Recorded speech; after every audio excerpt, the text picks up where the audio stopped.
Buenos días, feliz año a todos. Quiero felicitaros por dos cosas que me imagino que son parecidas a mí. La primera, porque habréis sobrevivido a casi todas las comidas del año. Yo ayer comí judiones ya para rematar la faena. Pasé una noche medio en vela. El Señor me ha ayudado porque así he podido también orar más por la predicación. Todavía queda la comida de Reyes, que mi suegra la hace muy buena, hace unas croquetas exquisitas y luego ponen un bacalao, o sea que todavía queda a los que celebráis bien Reyes, como mi familia, pues una última comida. Y la segunda, porque el primer día del año, el primer domingo, pues podemos estar aquí juntos en el mejor sitio que podemos estar, que es unidos para escuchar la palabra del Señor, para alabarle, para darle la gloria, ¿no? Vemos un mundo que cada vez se aleja más de Dios, sobre todo este mundo occidental, pero aún sin saberlo sigue celebrando la Navidad, ¿no? El cumpleaños de nuestro Señor, y aunque nos puede parecer que lo hace de una manera totalmente fuera de lugar, pero es notorio que hasta en China, ¿no?, un país comunista, al final se celebra la Navidad, aunque ellos no disciernan qué están celebrando en realidad, ¿no? Vamos a estar meditando la palabra del Señor en el Evangelio de Lucas, el capítulo 24, del versículo 13 al 35. Lucas, capítulo 24, de los versículos 13 al 35, durante este rato que vamos a estar reflexionando sobre la palabra del Señor. Pero hablando de las comidas familiares, yo tengo una familia muy amplia, siempre nos reunimos 18, 19, 20, 17 personas en Navidad, en Año Nuevo, y es un momento, ¿verdad?, de ajetreo y de platos para aquí, para allá, de celebraciones. Pero curiosamente hace unos años, en una de esas comidas navideñas, suele venir mi familia de Zaragoza, mi cuñado y mi hermana son pastores allí hace muchos años, pues mi hermana me contó un testimonio. Y a veces las cosas pequeñas de Dios son capaces de hacer cosas muy grandes, ¿no? Un pequeño testimonio en una comida familiar. De hecho, no era la comida familiar, era el desayuno después de la Nochebuena y antes de la comida de Navidad, ¿no? Y parece que habían tenido una campaña evangelística de todas las iglesias de la ciudad. Había sido una campaña muy impactante. Dios había hecho grandes cosas, mucha gente se había convertido. Y también pasó algo que nadie esperaba, ¿no? Y ella le sorprendió mucho y me lo contó como algo que nadie esperaba, ¿no?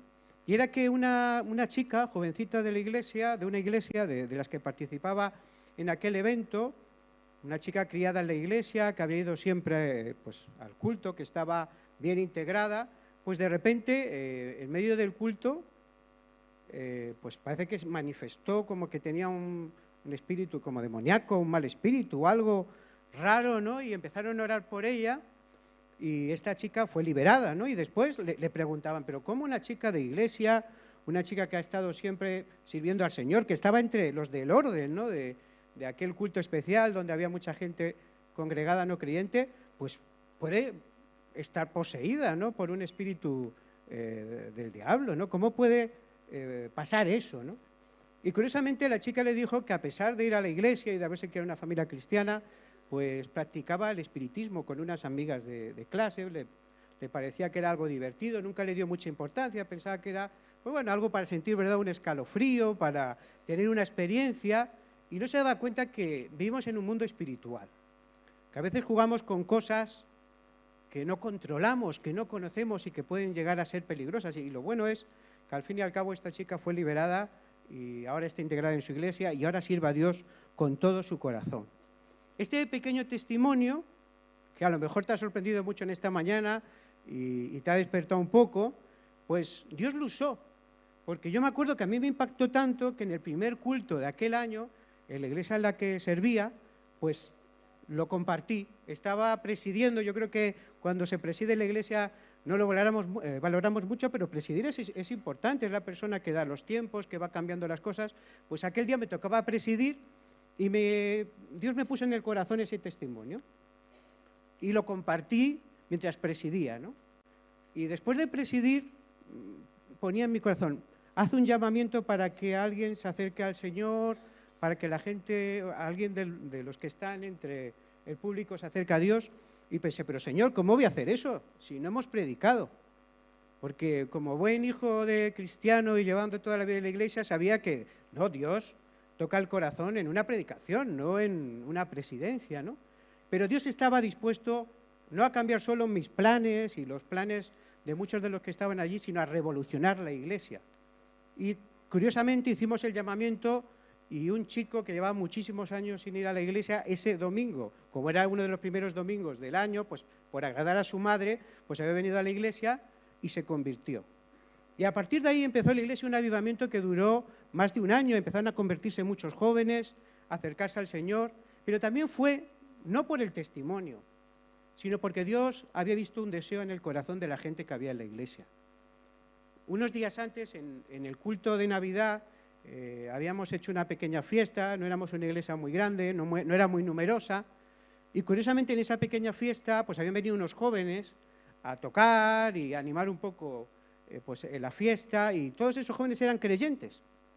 Y nos sentimos tan tristes porque la mayoría de los jóvenes de nuestra iglesia estaban yéndose, que todos tuvimos un mismo sentir. Hoy, Señor, si tú tocaras de nuevo a los jóvenes. Y a partir de ahí, de ese pequeño testimonio, de ese día que Dios rompió nuestros esquemas, la iglesia empezó a llenarse de jóvenes que se convertían de muchas maneras. ¿Qué era lo que atrajo a esos jóvenes?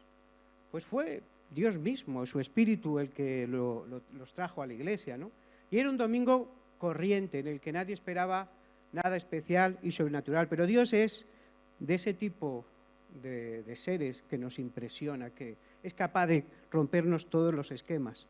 Y a veces nos pasa que llevamos tanto tiempo en la iglesia que pensamos que ya sabemos todo, que todo va a suceder tal y como tiene que suceder, pero Dios, una vez más, nos rompe los esquemas. Vivimos en una iglesia que, gracias a Dios, tiene muchos jóvenes. Es una de las razones que me atrajo a la iglesia, fue el hermoso grupo de jóvenes, de adolescentes, de personas pues consagradas al Señor. Y para mí es una de las grandes fuerzas de esta iglesia, ¿no? Ese grupo de jóvenes, ¿no?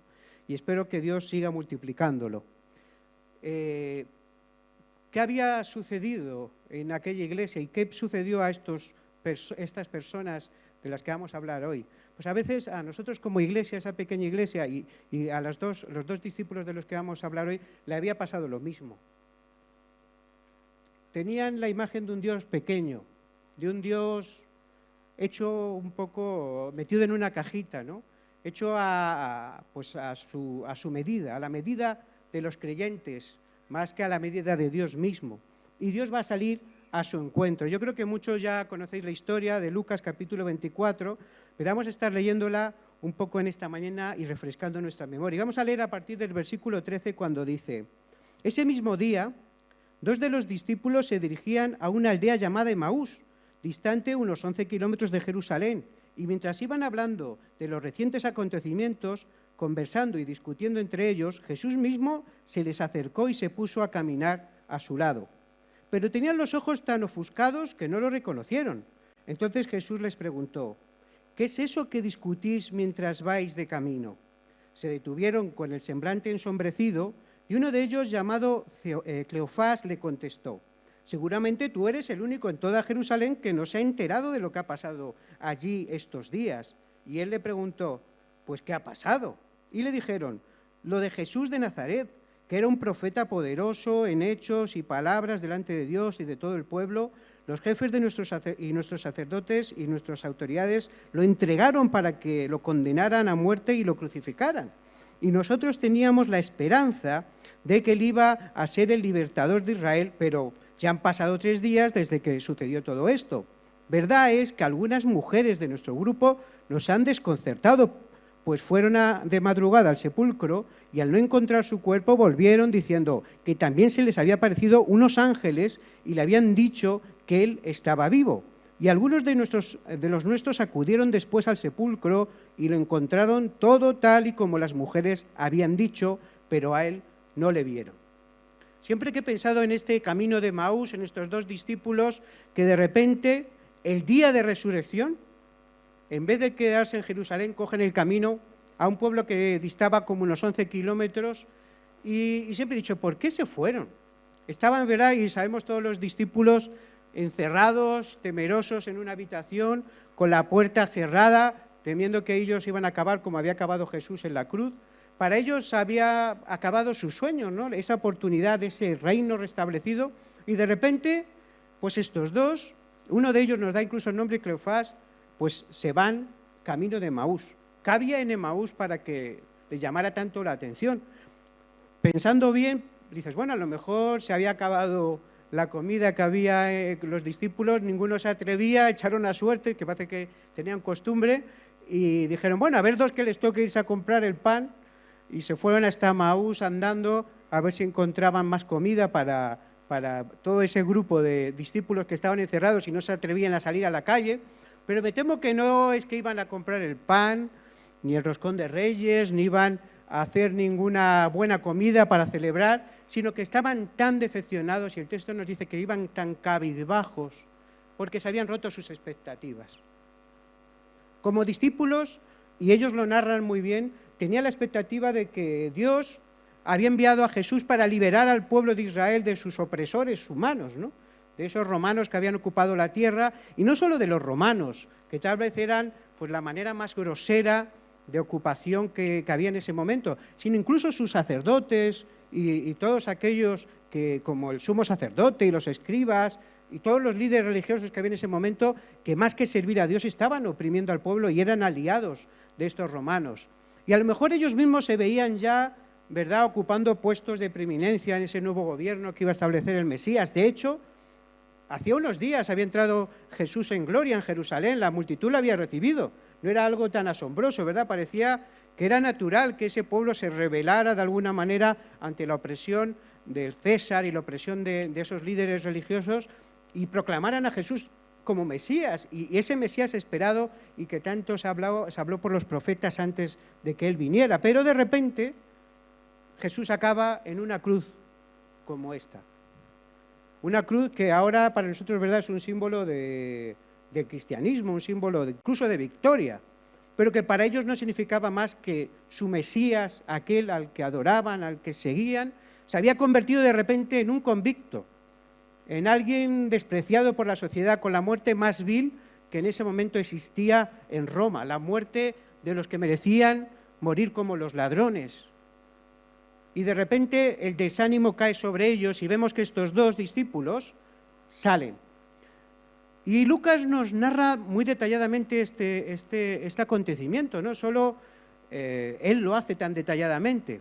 Marcos lo nombra de pasada, porque Lucas, si estamos estudiando en la escuela dominical el libro de los Hechos, que también lo escribió Lucas era un hombre, como él mismo dijo, que había indagado, que había buscado, que había estado tomando los testimonios, ¿verdad?, de las personas que habían visto a Jesús, que habían estado con Él, para dejarnos, inspirado por el Espíritu Santo, este hermoso Evangelio y el libro de Hechos. De hecho, si sumamos el Evangelio de Lucas y el libro de Hechos, prácticamente es la mitad del Nuevo Testamento. Son los dos libros más largos que hay en el Nuevo Testamento. Y Lucas nos narra hasta más mínimo detalle. Nos narra cómo iban andando y cómo estaban ensimismados, pensando todas estas cosas. Y podemos estar yéndonos a Emaús, por tanto, en dirección contraria a donde Dios quiere, pero seguir hablando, ¿verdad?, de teología, de cosas de la Iglesia, de cosas que nos suenan a santas y a cristianas, pero en cambio estamos dirigiéndonos en dirección contraria de donde Dios quiere. Y ellos dos iban ensimismados. Dice la palabra, y lo hemos leído, que estaban con los ojos ofuscados, tan metidos en su debate teológico que no reconocieron que alguien se ponía a caminar a su lado. Era costumbre, porque los caminos eran peligrosos en aquella época, a pesar de que había soldados romanos, a veces los soldados romanos eran los más peligrosos de todos, que la gente se uniera en grupos para caminar, porque hasta no hace tanto en España, ¿no? Sabemos las grandes historias que hay sobre bandoleros, ¿no?, y sobre atracadores en los caminos. Los caminos eran peligrosos en la antigüedad. Y que un hombre se te pusiera al lado, pues te venía bien. Bueno, si en vez de dos eran tres y venía un ladrón, pues era más fácil defenderse. De hecho, pues vemos cómo Jesús narra, ¿no?, el robo de una persona y cómo esta persona por un samaritano fue acogido, porque era común el robo. Y yo me imagino que estos dos discípulos siguieron hablando sin preocuparse demasiado. Incluso, bueno, que se nos ha pegado aquí nos puede ayudar en un momento dado, pero no le reconocieron. Y me pregunto cuántas veces Jesús camina a nuestro lado en la vida, en situaciones, en momentos que estamos atravesando, y no le reconocemos. No somos capaces de darnos cuenta de que está a nuestro lado. Incluso estamos hablando de cosas de iglesia, ¿verdad? De cosas cristianas, entre comillas. Pero Jesús es alguien que parece totalmente ausente de nuestra vida. Y llegó un momento en el que, escuchando su conversación, Jesús participa y entra en ella. Él le pregunta, bueno, ¿de qué estáis hablando? ¿Qué ha pasado? Y como los creyentes muchas veces somos muy osados, le explicamos a Jesús el Evangelio, ¿no? Y le decimos, hombre, es que eres el único que nos ha enterado de lo que ha pasado en Jerusalén. Es que no tienes Instagram, no tienes Facebook, no tienes Twitter, no sabes lo que pasa en la vida. ¿Tú dónde te metes, no? Sabemos que a todos nos gusta estar informados en las redes sociales, incluso algunos, hasta en la iglesia, quieren estar informados en las redes sociales mientras están predicando, pero lo importante para ellos era, es que no te has enterado. Y Jesús le dice, no, a ver, contadme. Y un poco nos hace a nosotros eso muchas veces, contadme vosotros, ¿no? Y cuando desgranan ese discurso te das cuenta de lo lejos que estaban de lo que Jesús les había enseñado. Si lo leemos muy brevemente, otra vez, algunos puntos, dice que Jesús de Nazaret era un profeta poderoso. Cuando Jesús le pregunta a sus discípulos, ¿quién dice la gente que soy yo? Y unos dicen, bueno, eres un profeta, otros que eres Elías, otros... ¿Quién decís vosotros que soy yo? Tú eres el Hijo de Dios. Pero parece ser que no había calado ese mensaje. Ya no era el Hijo de Dios para ellos. Era alguien que había muerto en una cruz, que estaba en una tumba pudriéndose. Era un profeta, y un profeta que había sido sacrificado por sus profecías. Y empieza a narrar como si Jesús fuera víctima de ese mundo, como si Él no se hubiera entregado a sí mismo, como les dijo apenas unos días antes, como si fueron los sacerdotes y el sumo sacerdote y los romanos los que habían apresado a Jesús y lo habían matado, y no que Él se había entregado en un sacrificio. Y le explica la muerte en la cruz, pero una cruz que para ellos es una afrenta. Incluso llegan a decir, y nosotros teníamos esperanza de que iba a ser el libertador de Israel. Y hablan en pasado. Ya se ha acabado, nosotros teníamos esperanza. Por eso se iban a Emaús, por desgracia no iban a comprar el pan, ¿verdad? No iban a por más provisiones para sus amigos, no eran los más valientes que se habían decidido a salir de esa habitación cerrada con llave para que no les apresaran. Eran precisamente los primeros que habían emprendido el viaje de vuelta a casa. Se había acabado el sueño de 3 años de seguir a un Jesús que iba a cambiar las cosas y de repente volvían a casa, a sus viejos oficios. Y esta era solo la primera parada de otras muchas. Y sabían que tenían que estar todo el día caminando y llegar antes de que se hiciera de noche, porque si era peligroso el camino de día, era mucho más peligroso de noche. Y Jesús seguía escuchándoles. Igual que ha hecho muchas veces cuando nosotros hemos emprendido el camino de Emaús. Yo me he encontrado muchas veces caminando hacia Emaús. De hecho, antes de venir a esta iglesia, en muchos sentidos, estaba caminando hacia Emaús porque iba hacia Nazaret y hacia Galilea. Porque muchos de nosotros, que llevamos mucho tiempo en la iglesia, ¿verdad?, hemos sido heridos, hemos sido engañados, se ha abusado a veces de nuestra buena fe, nos hemos sentido decepcionados por personas que nos parecía que estaban muy entregados al Señor. Nos hemos sentido traicionados de tantas maneras, que a veces como estos decimos que ya hemos perdido la esperanza y nos damos la vuelta y queremos volver a nuestra casa. Y nos parece un acto cobarde, ¿no?, dejar a Cristo y volver a nuestra casa. Pero la mayoría de las veces es un acto de misericordia, porque por lo menos reconocieron, fueron conscientes de que se habían equivocado, mientras que los que estaban encerrados allí, en el fondo querían irse también, pero yo creo que tenían tanto miedo que no se atrevían a salir. Pero lo que más me choca es que ya habían tenido el anuncio. Las mujeres habían ido al sepulcro aquella mañana, habían visto que estaba vacío, le habían dicho que habían visto ángeles. Hasta dicen que los discípulos corrieron hasta la tumba y también volvieron y no vieron a Jesús en el sepulcro. Pero para ellos ya no era suficiente el testimonio de aquellas mujeres, de otros discípulos. El cuerpo no estaba y ellos seguían a un cuerpo, seguían a un ser humano. a alguien de carne y hueso y no les convencía lo que le pudieran decir las mujeres. Eso no les detuvo. Igual que a veces a nosotros, la experiencia que tuvimos con Cristo cuando nos convertimos, ese que nos, ¿verdad?, se nos erizaba la piel cuando veníamos a la iglesia, que sentíamos el fuego de Dios en nuestro corazón, de repente, pues ya no está. Hemos perdido la esperanza. Ya se convierte el cristianismo en una rutina y sabemos lo que va a pasar en cada momento y Dios de nuevo sale a nuestro encuentro. Porque Jesús, que podía haber dicho, pues estos dos los desprecio, les dije que se quedaran en Jerusalén y se han ido, son desobedientes. Eso lo haría yo como ser humano, ¿no? ¿Cuántas veces, el que no se ha quedado, pues lo desprecio? Y en cambio Jesús va y sale al encuentro. Y tiene la paciencia de escucharles, aunque están equivocados. Y con amor espera devolverles al camino. ¿Por qué? ¿Por qué somos así? ¿Por qué intentamos escapar? ¿Por qué a veces no nos conformamos con seguir a Cristo, sino queremos simplemente volver a nuestra vida anterior? Para ellos Jesús era un profeta, y si para ti y para mí Jesús es solo un profeta, pues hay tantos profetas, hay tantos que dicen tener el mensaje de Dios, la verdad, ¿verdad? Y más en el mundo que nos toca vivir con tantos gurús. Si Jesús era solo un hombre, ¿qué hacemos aquí? Dice Pablo que somos los más dignos de conmiseración, ¿no?, de todos los hombres, si no creemos en la resurrección.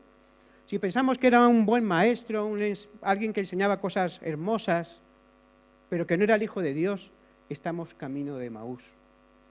Si se nos ha olvidado que ese mismo Dios fue el que nos transformó, el que cambió nuestra vida, estamos también camino de Emaús. Decía C.S. Lewis en uno de sus libros más célebres, Una pena en la observación, y de los más duros, porque habla de la muerte de su esposa y habla del sufrimiento que eso le produjo, dice lo siguiente: queremos demostrarnos a nosotros mismos que somos amantes superiores, héroes de tragedia griega, no seres corrientes y molientes engrosando el inmenso batallón de los afligidos. Y cuando nos convertimos y nos hacemos cristianos, creemos que Dios nos ha dado una especie de superpoderes y que nunca vamos a traicionarle, nunca nos vamos a alejar, nunca nos vamos a rendir, pero no somos así. Somos, como dice C.S. Lewis, el batallón de los afligidos. No hay ninguno de nosotros aquí que esté porque se considera fuerte, porque se considera más sabio, sino estamos aquí porque nos consideramos pecadores, en una sociedad que la palabra pecado no solo le da alergia, sino casi la aborrece.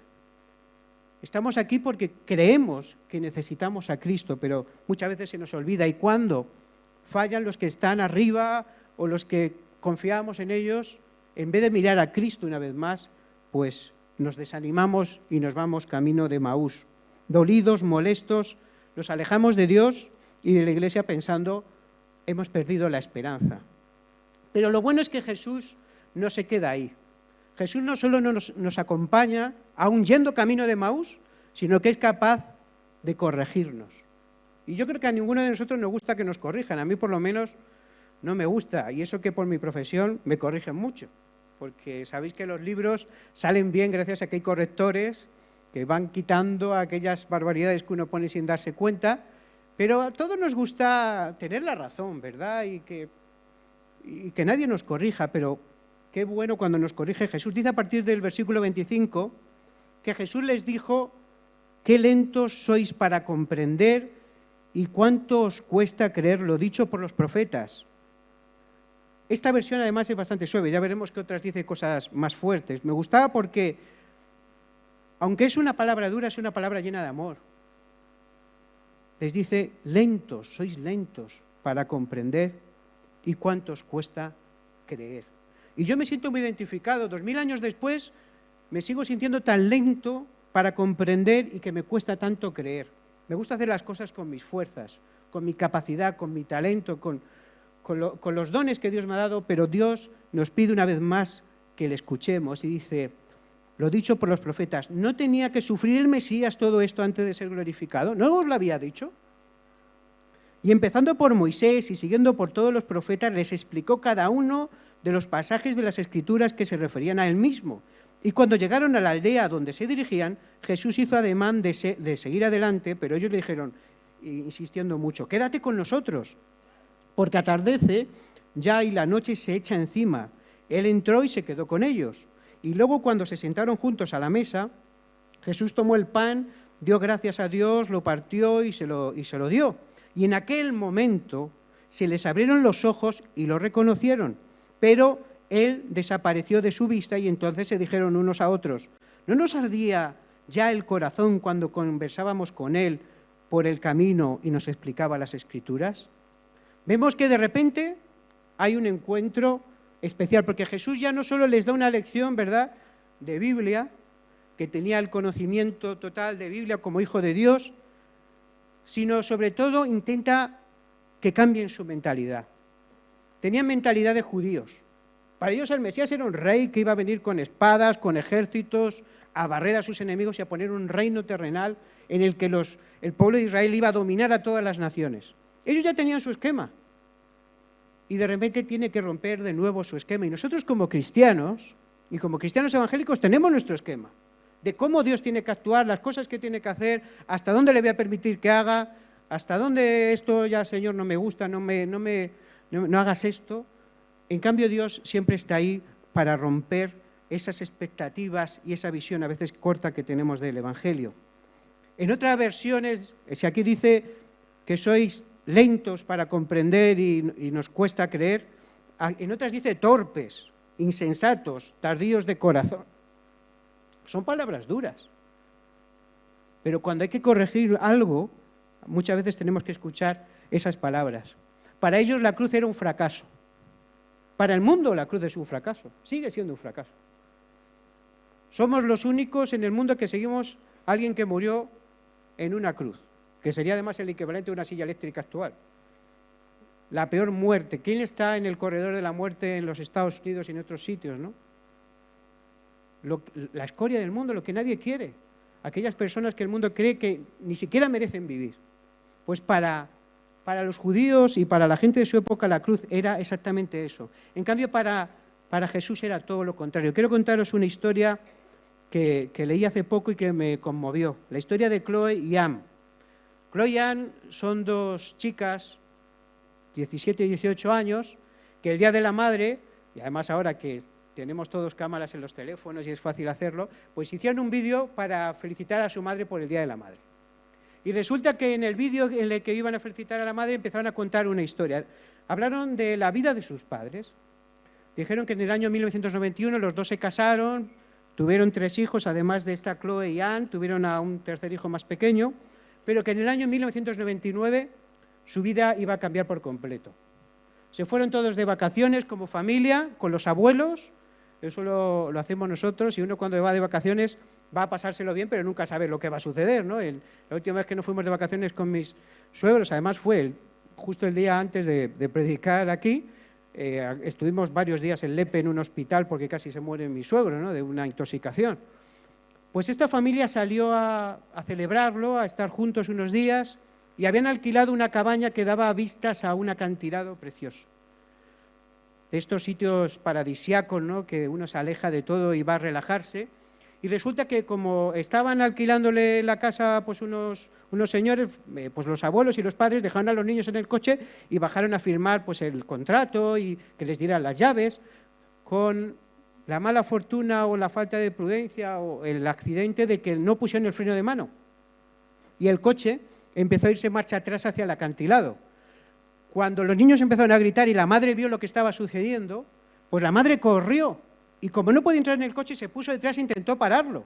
Pero claro, imaginar un coche cuesta abajo, hacia un acantilado, el coche no paró, pero la madre fue atropellada por el coche y eso lo frenó un poco, hasta el punto de que el abuelo logró entrar y poner el freno de mano. Todos temían que la madre habría muerto, ¿no?, porque había pasado el coche por encima de ella. Intentaron sacarla y afortunadamente no había muerto, pero quedó inválida para siempre. Estas chicas recordaban en aquel vídeo y le decían que su madre para ellas era su roca. Era la que les había dado la vida por segunda vez. Había sido capaz de sacrificarse hasta el punto de morir por salvar a sus hijas. Ese es el precio de la cruz. El precio de la cruz es aún mayor, porque dice la Biblia que aun siendo nosotros pecadores, personas equivocadas, Cristo murió por nosotros. Ese es el precio de la cruz, un alto precio que Él quiso pagar por nosotros. Pero a veces estamos como estos dos discípulos ensimismados. Hemos perdido la esperanza, nos sentimos decepcionados y nos olvidamos que Él pagó un precio muy alto por nosotros. La conciencia, que es el sistema nervioso del alma, el que nos avisa de que estamos equivocados, a veces se cauteriza. Y sobre todo cuando llevamos mucho tiempo en la iglesia, ya de repente nos acostumbramos hasta estar delante de la presencia del Señor. Pero hay dos actos que hace Jesús que van a devolverles esa conciencia. El primero es que, como decíamos antes, como era costumbre, pues no se caminaba de noche. Y cuando vieron que Jesús, dice la Biblia, ¿no?, que hizo el amago de irse. Me gusta esa expresión, ¿no?, porque parece como que Jesús quería que ellos se lo pidieran. Porque al final la salvación es un acto de voluntad.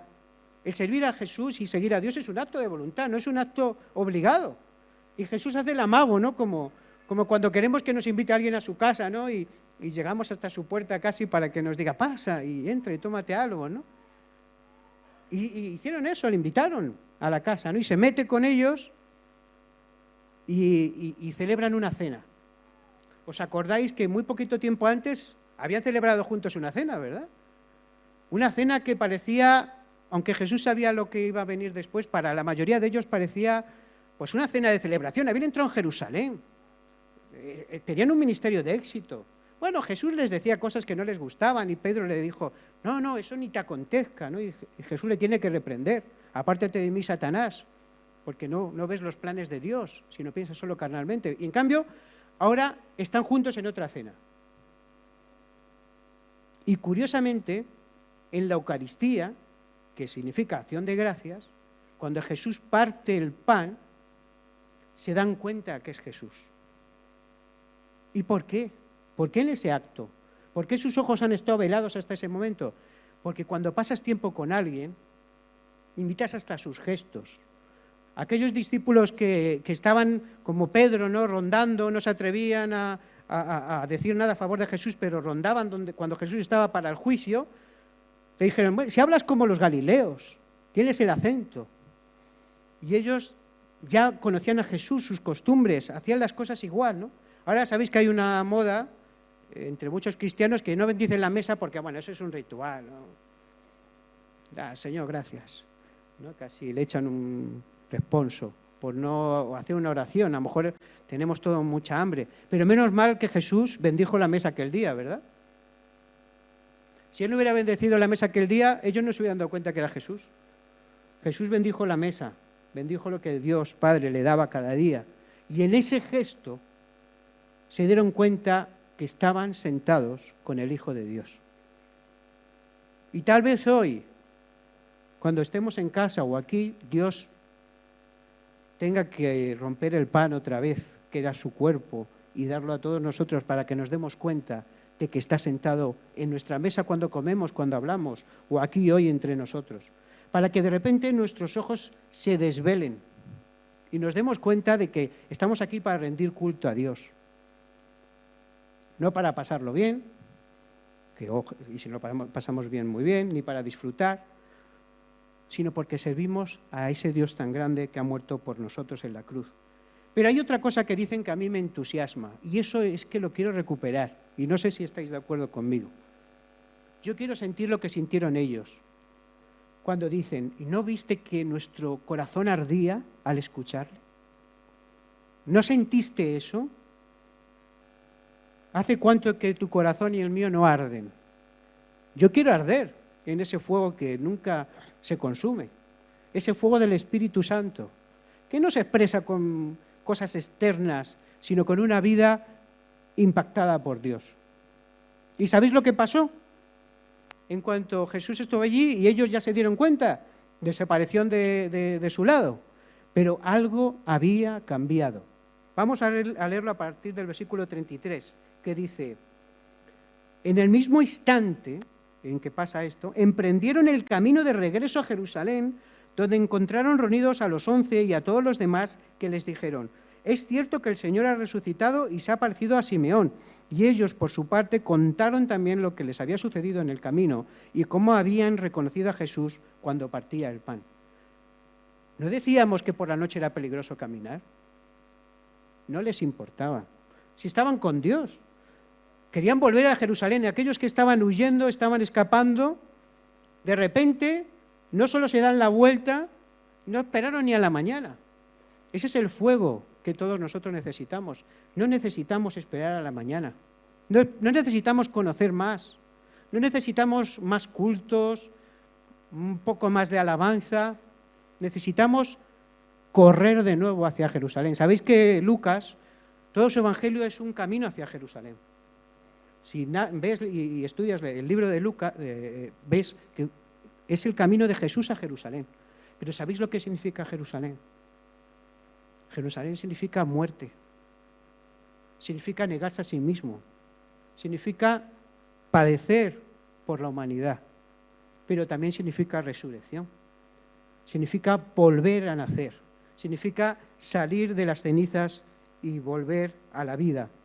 Aquellos hombres que iban a Emaús no volvieron a ser los mismos. Seguro que ya no hablaban tanto de su teología judía, ¿verdad? Y de quién era y quién no era el Mesías. A partir de ahí, después del bautismo del Espíritu Santo, del derramamiento del Espíritu Santo sobre ellos en Hechos, ya nada podía pararles. Habían visto al Hijo de Dios resucitado y habían vuelto de su camino de Emaús a Jerusalén de nuevo. ¿Arden nuestros corazones? El único fuego que puede hacer que arda es el Espíritu Santo. Ni una buena alabanza, ni nada puede hacer que nuestros corazones ardan de nuevo, sino solo el Espíritu Santo y ese deseo de que vuelva a nosotros. Jesús salió al encuentro del camino de Emaús y siempre sale a nuestro encuentro. A veces creemos que somos nosotros los que venimos aquí, ¿verdad? Pero es Dios el que nos trae, el que nos permite venir. Tenemos que poner muchas veces, y es bueno al principio del año hacerlo, el orden de prioridades en su justa medida. El gran sembrador, que es Cristo, cuando sale a sembrar, su semilla es buena. Siempre es una buena semilla. Pero depende de cómo está nuestro corazón para recibirla. A veces nuestro corazón está endurecido, porque muchas veces ha sido pisoteado como el camino, y se nos olvida que tenemos que abrir esa tierra para que la semilla crezca. O a veces está entre pedregales, y sí, crece un poquito la raíz rápido, pero enseguida, en cuanto viene el sol, ¿verdad?, se seca. O a veces cae entre espinos y los afanes de la vida, la ansiedad, tantas cosas que hay que hacer, nos ahogan. Pero cuando cae en buena tierra, un pequeño grano es capaz de dar una gran cosecha. Dejadme que termine con una última historia. Ya sabéis que soy un contador de historias, no es mía esta tampoco, pero es una historia que escribió Tolstoy sobre dos ancianos. Hay gente que piensa que cuando ya eres mayor, ya la jubilación, pero yo admiro mucho a los ancianos de esta iglesia, porque no son así, son muy... Siempre nos sentamos, además, al lado de la gente más mayor, son nuestros compañeros en el barco de la iglesia, y la verdad que había dos ancianos que habían hecho una promesa de ir a Jerusalén. Sabéis que muchos, no sé, habréis ido a Jerusalén, habéis estado ahí en Tierra Santa, yo todavía no he ido, quiero ir con Mariano, no he estado en Mariano, pero dicen que Mariano es buen guía para la Tierra Santa, con su humor y su forma de contar las cosas. Y estos dos habían hecho esa promesa, y uno de ellos era muy rico y tenía muchos asuntos. Entonces el otro, que era menos rico y que ya quería ir a Jerusalén, le decía, bueno, vámonos a Jerusalén este año. No, es que este año todavía no puedo, porque es que mis hijos son un poquito torciditos y a ver si los enderezo antes de irme, porque tengo que dejar eso bien preparado. No puedo, porque tengo que vender unas tierras y este año, pero el que viene seguro que vamos a Jerusalén. Y ya después de varios años ya le insistió el otro amigo, anciano, y le dijo, bueno, tenemos que ir ya somos muy mayores, como no vayamos este año a lo mejor ya no hay oportunidad. Y al final los dos se decidieron a salir al camino. Y empezaron a caminar hacia Jerusalén y llegaron a una aldea que estaba medio abandonada, muy fría, y normalmente en todas las ciudades que iban llegando, como peregrinos que eran, la gente le daba un poco de pan, un poco de jamón, iban sobreviviendo, ¿no?, en ese camino, porque iban como como peregrinos, no era un viaje turístico, ¿no? Y estando en el camino, uno de ellos decidió que como estaban pasando tanta necesidad, era mejor que se separaran y se volvieran a reunir en Jerusalén. Dice, bueno, es más fácil que nos acojan a uno solo, porque esta zona que estamos pasando ya, habían pasado Rusia, estaban llegando a zonas más pobres y habían dicho, bueno, pues vamos cada uno por nuestro camino y ya nos encontramos en Jerusalén. Y el que era así rico, pues seguramente tenía una doble cartera y tenía más dinero y ese fue a Jerusalén muy rápido, llegó enseguida. Ya sabéis que los ricos todo el camino se le hace llano, ¿no?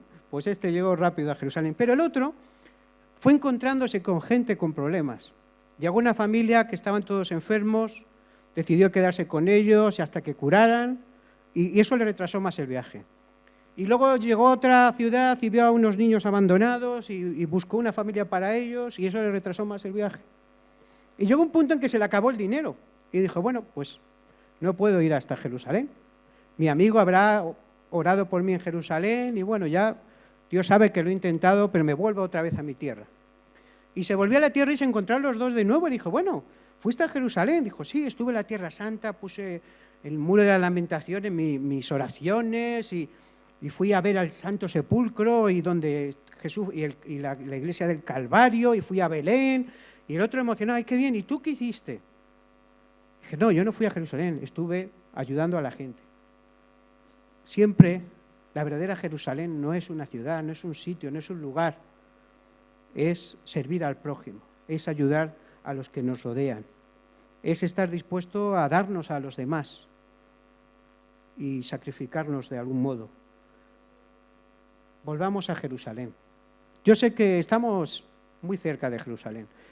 Me siento orgulloso de la iglesia y creo que es una iglesia que sirve a Dios con todo su corazón. Pero que nos arda un poquito, ¿verdad?, este año. Yo quiero que me arda a mí un poquito, no sé tú. Yo quiero y mucho. ¿Por qué un poquito, no? Si podemos pedir mucho. Que nos arda, que nos inquiete, que nos haga no solo hacer las cosas, sino hacerlas con ese apoyo, ese amor del primer amor, ¿no? Estaba pensando en la cena, ¿no?, de las dos cenas.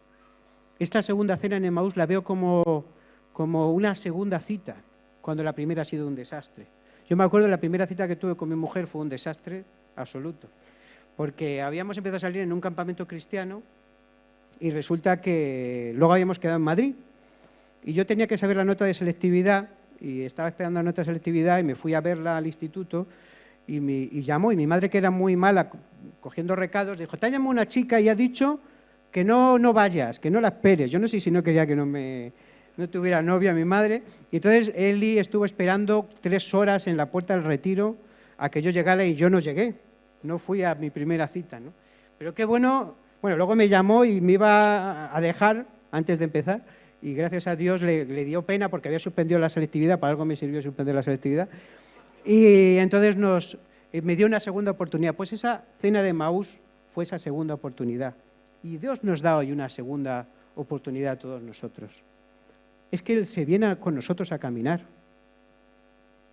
Sale con nosotros a caminar para que volvamos de nuevo a Jerusalén. Y quería dejaros para finalizar con una frase de Ignatius que dice, preséntame a hombres que están completamente rendidos a Dios y con ellos convertiré al mundo. Rindámonos hoy a Dios.